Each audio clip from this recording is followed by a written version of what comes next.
गेहूं की फसल पर रोग head blight, fusarium head blight slash head scab. नमस्कार किसान भाइयों, स्वागत है आपका हमारे चैनल पर। आज हम चर्चा करेंगे गेहूं की फसल में लगने वाले एक गंभीर रोग head blight slash head scab के बारे में। यह रोग फसल की बालियों पर हमला करता है और दानों की गुणवत्ता व उपज दोनों पर भारी असर डालता है। आइए जानते हैं इसके लक्षण, कारण, नुकसान और बचाव के तरीके। रोग का परिचय। हेड ब्लाइट को फ्यूसेरियम हेड ब्लाइट और फ्यूसेरियम हेड ब्लाइट या हेड स्काब भी कहा जाता है। यह रोग फ्यूसेरियम ग्रामिनेरम नामक फफूंद फंगस से फैलता है। रोग मुख्य रूप से बालियों और दानों पर असर डालता है। इसका सबसे बड़ा खतरा यह है कि संक्रमित दाने माइकोटॉक्सिन जैसे डिओक्सिनिवोलेनोल दोनों पैदा करते हैं, जो इंसानों और पशुओं के लिए भी हानिकारक हैं। लक्षण। सबसे पहले बाली के कुछ हिस्से सफेद या भूरे रंग में बदल जाते हैं, जबकि बाकी हिस्सा हरा रहता है। दाने सिकुड़े हुए, हल्के वजन वाले और कभी-कभी गुलाबी या नारंगी रंग की परत से ढके रहते हैं।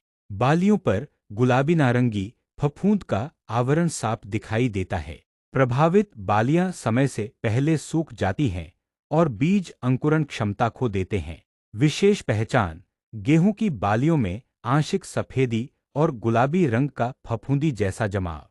फैलाव की अनुकूल परिस्थितियां। लगातार बारिश या नमी वाली स्थिति। तापमान 20 अंश सेल्सियस से 28 अंश सेल्सियस। फूल आने की अवस्था।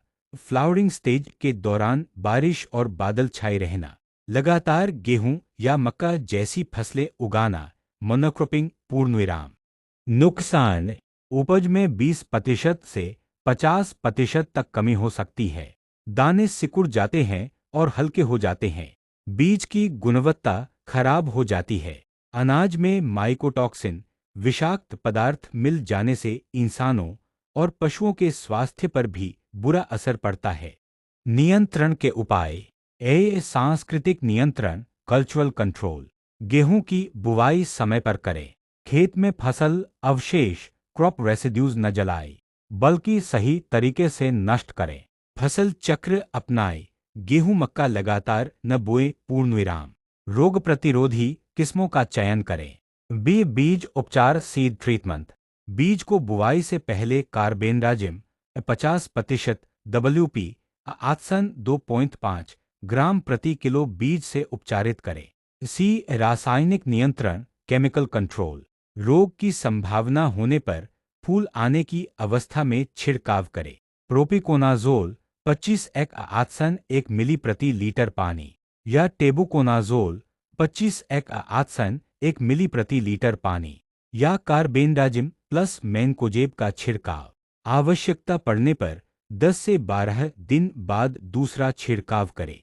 तो किसान भाइयों, हेड ब्लाइट एक खतरनाक रोग है जो न केवल उपज को घटाता है बल्कि दानों को भी जहरीला बना देता है। इसलिए समय पर पहचान करना, बीज उपचार करना और फूल आने की अवस्था में दवा का छिड़काव करना बेहद जरूरी है। सही प्रबंधन से आप अपनी फसल को इस बीमारी से बचा सकते हैं।